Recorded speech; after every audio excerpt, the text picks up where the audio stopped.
Daniel vivía en una tierra gobernada por un nuevo rey llamado Darío. Daniel era amigo del rey Darío.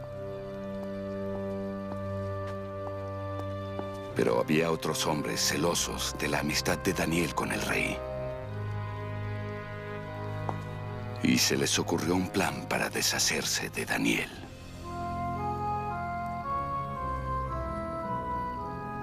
Le rogamos a su majestad que emita un decreto que por un mes nadie pueda adorar a otro dios excepto a usted. Y si alguien lo hace, lo lanzaremos al foso de los leones. El rey aceptó emitir el decreto.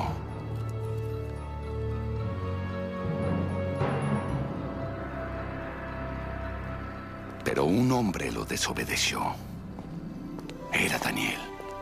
Él admiraba a Darío, pero sabía que Darío solo era un hombre. Y como era un judío leal, se arrodilló hacia el oeste, hacia Jerusalén, y oró a nuestro Dios como siempre lo hizo. Su majestad, Daniel, su amigo judío, lo desafía, ignoró su orden y aún ora a su Dios.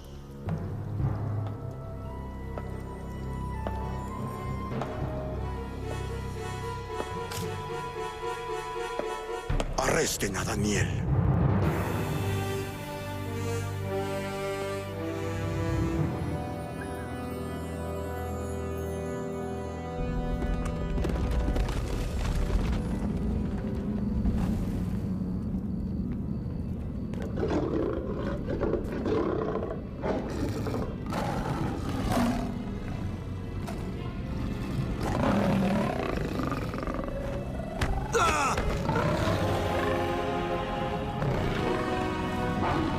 Que tu Dios te rescate, amigo.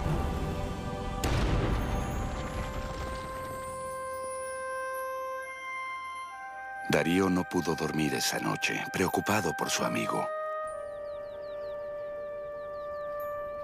Estaba seguro que había sido devorado por los leones. Pero cuando miró adentro del foso... ¡Daniel! ¡Tu Dios te rescató!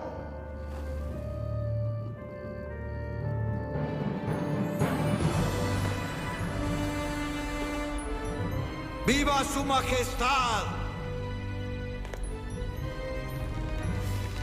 Jamás le hice daño. Mi Dios evitó que los leones me devoraran. Darío hizo arrestar a quienes acusaron a Daniel. Después retiró su decreto y permitió que todos oraran a nuestro Dios.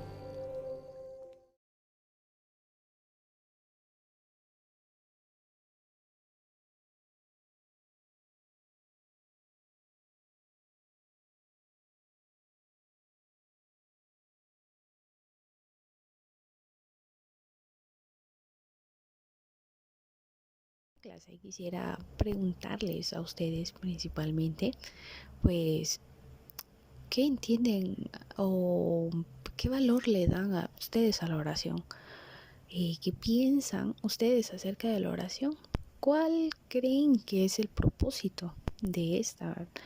Y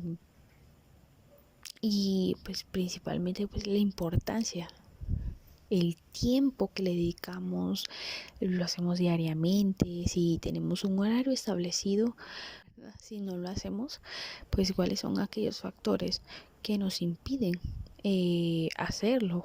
Y si ustedes pueden imaginarse qué valor tenía la oración pues para personajes de la Biblia como David, para Pablo, el valor que tenía lo que es la oración incluso para Jesús. Pues la oración, chicos, les voy a dar una clave. La oración pues fue el secreto del éxito de Daniel. Nosotros ya hemos escuchado hablar de Daniel. Daniel, en este capítulo nosotros hemos visto ya no es ningún adolescente, sino que dice la Biblia que ya es un hombre de más de 80 años. Esto demuestra pues precisamente que la edad pues no es una barrera principalmente para servir a Cristo, ni tampoco es como protección para la tentación y la prueba, ¿verdad? Debido a que Daniel pues empezó a servir a Dios desde joven y se caracterizó por ser un hombre de fe y de oración, y un hombre también que fue fiel a Jesús, que fue fiel a Dios, no a los hombres, sino que a Dios, incluso en su avanzada edad o en su ancianidad. Entonces, tenemos como principal punto la agenda de un hombre de Dios. Bueno, nosotros ya hemos escuchado hablar acerca de Daniel. Tú te puedes comenzar a recordar cuáles son las historias que has escuchado de Daniel, ¿sí? Pero principalmente vamos a ver pues la agenda, lo que es de lo que es el hombre de Dios, que es Daniel. Entonces podemos comenzar con una pregunta: ¿cómo comenzaba Daniel su día a día? En el capítulo 6, versículo 10, nos dice que Daniel oraba 3 veces al día. Decía: tarde y mañana y a mediodía oraré y le clamaré. Dice el Salmo 55, 17. De modo que Daniel pues empezaba su día a día con Dios. Y en muy buena hora también dicen que lo hacía. Y pues Daniel se iba a enfrentar a una de las más grandes pruebas de su vida. Lo que Jesús nos dice pues es: velad y orad. Fue la advertencia que nuestro Señor nos dejó. La oración pues no era algo así como que lo voy a hacer porque pues no tengo nada más que hacer. Daniel no pensaba así, sino que Daniel le daba prioridad a la oración. Daniel tenía un lugar y horas específicas, horas especiales para la oración que él dedicaba para lo que es esta actividad. Con esto podemos ir a otro punto, al segundo punto, que dice: Dios honra a aquellos que le buscan. Dios honró a Daniel por su fidelidad, de modo que prácticamente Daniel pasó a ser el segundo al mando en la tierra. Había en realidad, la historia dice que habían 124 personas involucradas en este liderazgo. Darío el rey, los 3 gobernadores, que de estos 3 pues Daniel era el jefe, y los 120 sátrapas o príncipes.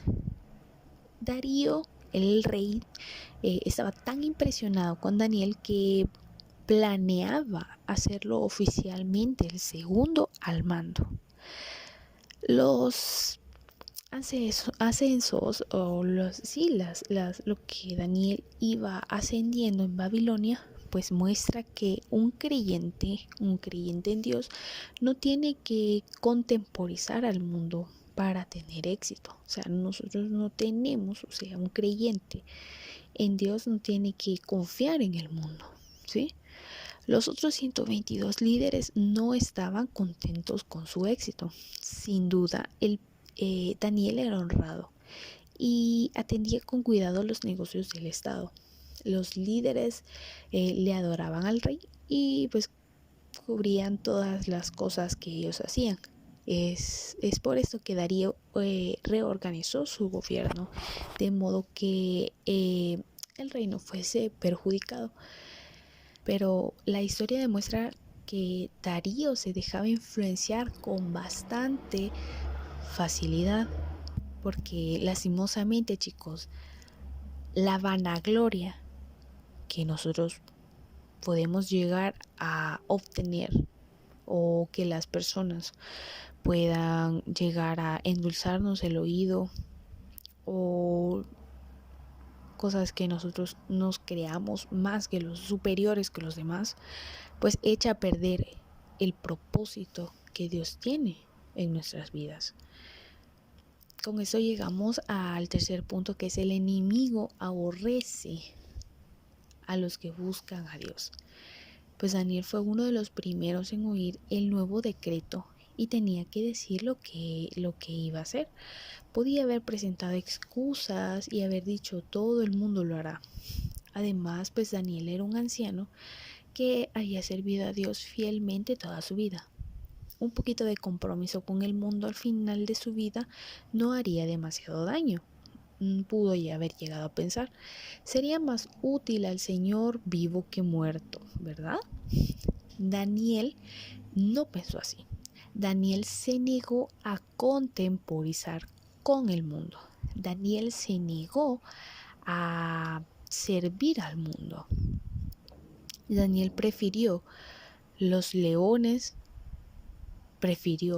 los leones se lo comieran antes de perderse un culto de oración, antes de perder la comunión con Dios. Sus enemigos vigilaban paso a paso mientras Daniel entraba a su cámara de oración, en donde las ventanas siempre estaban abiertas y podían verlo arrodillado y alzando sus manos hacia Jerusalén. Ahora pues lo tenían atrapado, pero Daniel tenía paz en su corazón. Dice la Biblia que Daniel oraba y daba gracias y suplicaba y oraba fervientemente a Dios. Y Filipenses capítulo 4, el versículo 5 al 6, pues esta es la fórmula para la paz. No fue una oración motivada solo por la crisis, motivada por lo que estaba pasando, porque Daniel estaba afligido, sino que es una oración que Daniel hacía porque él estaba acostumbrado a orar, porque lo había hecho, había dedicado ese espacio para Dios, ese tiempo para Dios, desde que él era un adolescente. Es sabio empezar a establecer hábitos espirituales fuertes cuando se es joven. Con eso llegamos al último punto y quizás el más importante, que es que Dios respalda y bendice a los que le buscan. El rey pues se percató de cuán necio fue, pero aún así su poder y riqueza no podían abrogar la ley. Dios no quería que Darío pusiera en libertad a Daniel. Ese era un privilegio que se había reservado Dios para sí mismo. Daniel no dependía del rey. Daniel había aprendido mucho tiempo atrás a confiar en el Dios vivo. Dios no quería evitarle a Daniel la cueva de los leones. Dios quería glorificarse al sacarlo de ahí. ¿Qué contraste hay entre Darío y en su palacio y Daniel en la cueva de los leones? Darío no tuvo paz. Sin embargo, dice la Biblia que Daniel, incluso en el foso de los leones, estaba en perfecta paz consigo mismo, con Dios y con los leones. Daniel estaba en un lugar de perfecta seguridad. ¿Por qué? Porque Dios estaba allí, porque Dios lo acompañaba y Dios estaba con Daniel. Todo el día anterior, Darío trabajó con afán para tratar de liberar a Daniel del juicio. Sin embargo, pues Darío no podía quebrantar sus propias leyes. ¿Y qué pasó? Daniel simplemente le habló a Dios y recibió todo el poder que necesitaba. En todo sentido, Daniel vivía como rey, mientras que Darío, pues, se puede decir que era un esclavo. fue la fe de Daniel en Dios lo que lo libró. Es asombroso que tuviera alguna fe después de vivir tantos años en la tierra, en esta tierra, ¿no? Su comunión diaria con el Señor era el secreto de Daniel. La comunión con Dios, chicos, con un Dios y no con el mundo, viene siendo pues el secreto para un éxito seguro. ¿Y cómo podemos tener esa comunión? La comunión con Dios es a través de la oración. Y esa comunión nos hace más, mucho más que vencedores.